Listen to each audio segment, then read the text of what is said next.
The Crawling Horror by Thorp McClusky. Chapter 1. I am about to set down on paper a sequence of indisputable happenings. At some of the incidents I was personally present, and the story of the others has come to me through the testimony of unimpeachable and trustworthy witnesses. I am a country physician, having practiced in this single village all my life, as, indeed, my father did before me. The people here are farmers, mostly of Dutch or German descent, with a few Poles and Lithuanians. About 2 miles beyond the village, Hans Ludwig Brubaker had his farm. The farm is still there, and it is worked by relatives, but Hans has gone. No one definitely knows where, or what, he is. We can only guess. Hans lived there alone.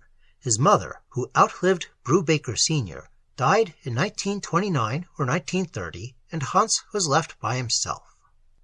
The village naturally assumed that he would presently marry, but for some obscure reason he did not, although he showed a decided preference for one young woman.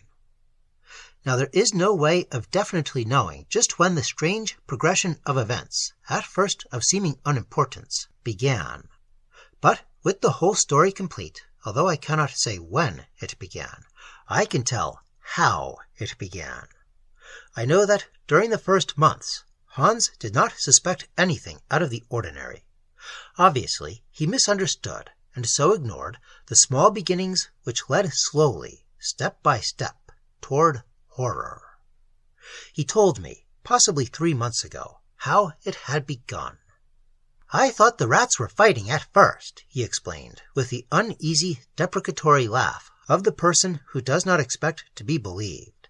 "There was a powerful lot of rats about the place. The cats kept them down somewhat, but there always seemed to be more growing up, scratching and squeaking in the walls. But the idea of their fighting! I remember thinking that there must be one awful big fellow in there somewhere. I could hear him scuffle, and then plop! Down he'd come off a crossbeam between the walls, soft and heavy like. And the cats heard him too.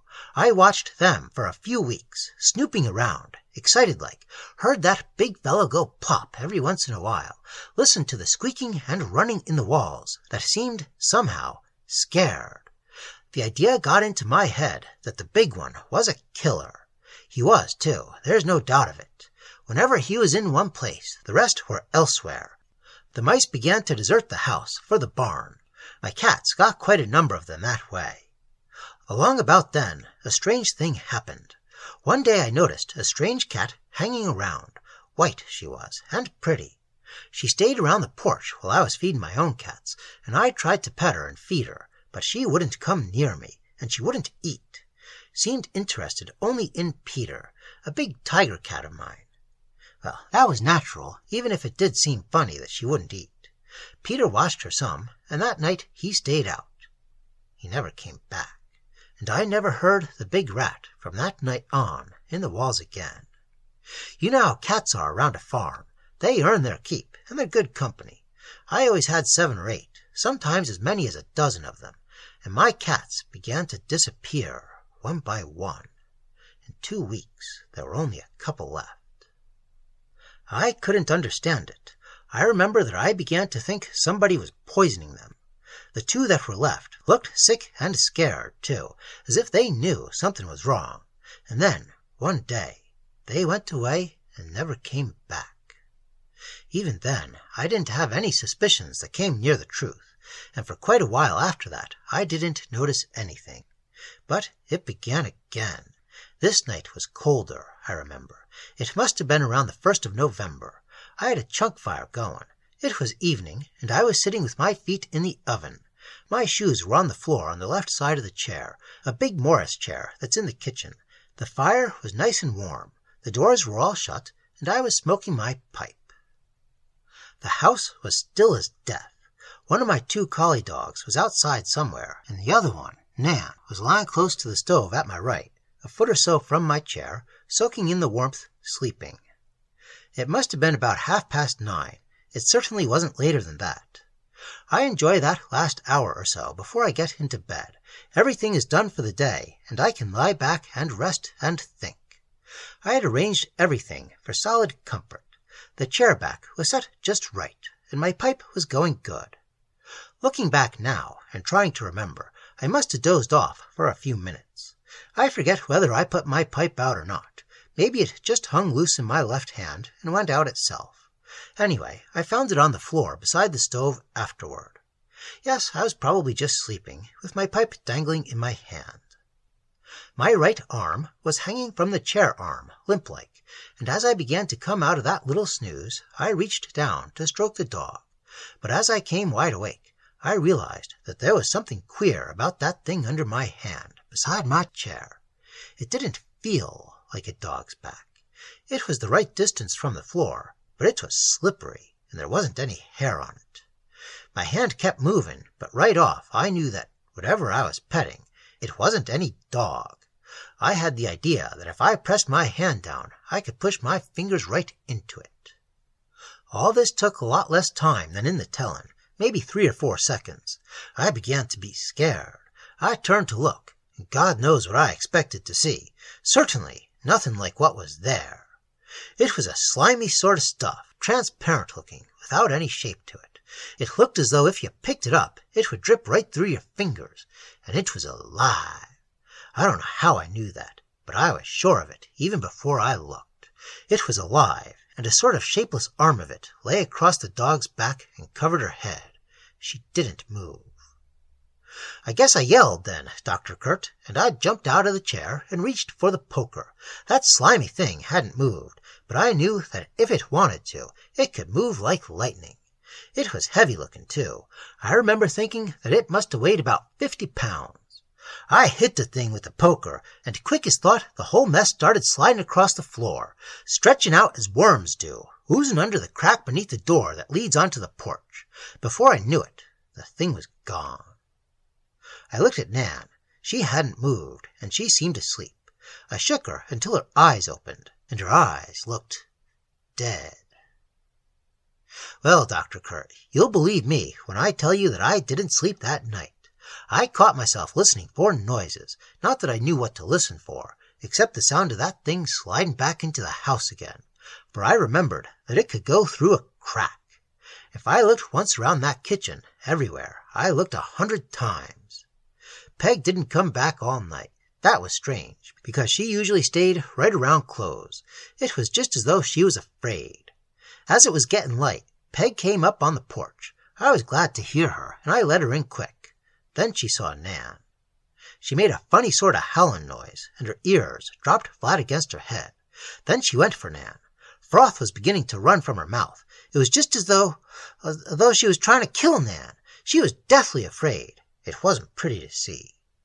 Nan didn't fight back. She just lay there, as though she didn't see what it was, as though she didn't know enough to try and fight or run. If I hadn't dragged Peg off, Nan would have been dead in another minute. And even after I had put Peg outdoors, Nan didn't move much. She just shuddered a little, and she didn't even lick at the places where the blood was running down. I had to shoot her then. It made me sick to do it. Then I dragged her out off the back porch and went to the barn to do the milking. I didn't eat any breakfast. I felt sick to the stomach. After I finished the chores around the barn, I got a shovel and went back to the house. Nan's body was gone. There wasn't a sign of her, not a bone or a patch of hair, nothing but a clean scuffed place in the grass. At first, I thought I might have made a mistake. Maybe I had left her around the other side of the house, but I went around to the front porch, and Nan was nowhere. The funny thing, Dr. Kurt, is that somehow I knew that it would happen just like it did. I didn't say anything to anybody then. I just watched and waited. And a few weeks later, I saw the dog that looked like Nan, Dr. Kurt. It was Nan, yet it wasn't. I saw her hanging around the barnyard, and I whistled to her, absent-minded, and then I remembered that Nan was dead. But it looked like Nan, and I knew that it was waiting for Peg to come out. I knew that it wasn't Nan, Dr. Kurt, because it didn't come when I whistled.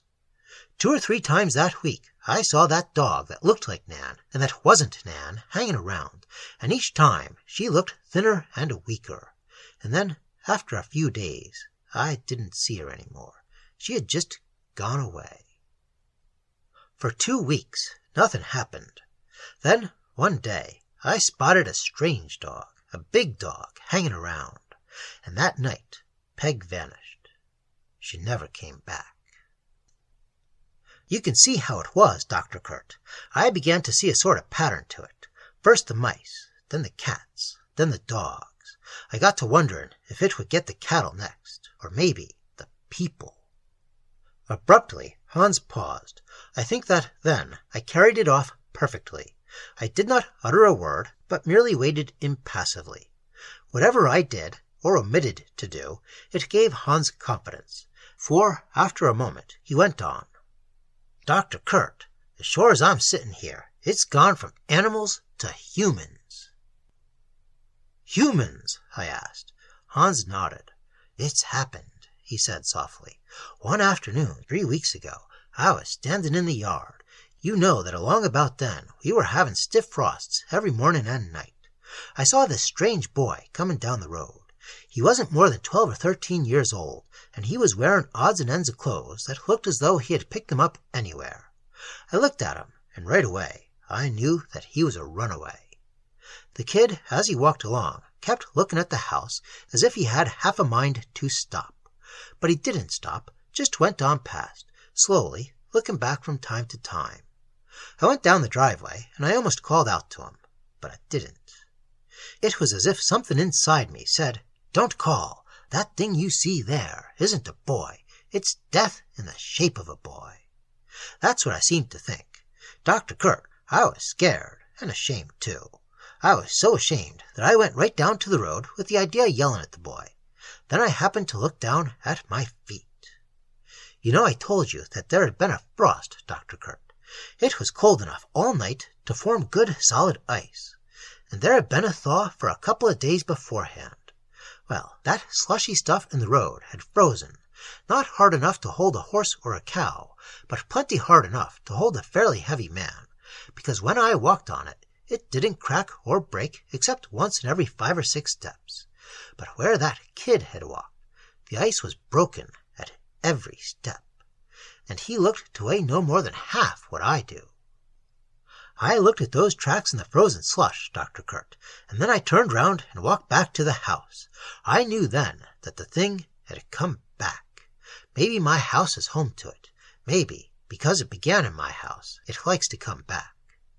I wanted to tell then, but I didn't dare. I was afraid people would laugh. But I'm going to tell now, because 2 days ago the Peterson kid disappeared, and he hasn't come back. And what's more, he'll never come back. He's part of that thing that began in my walls with the rats. Hans stopped speaking. I knew that there was nothing more for him to tell. The room was oddly silent. Presently he asked, "What can be done about it?" I didn't know what to say, but I felt that I should say something, should try, at least, to quiet the man's nerves. "Go home," I advised at last gently. "Get a good night's sleep, and come back tomorrow. I'll have thought it over by then."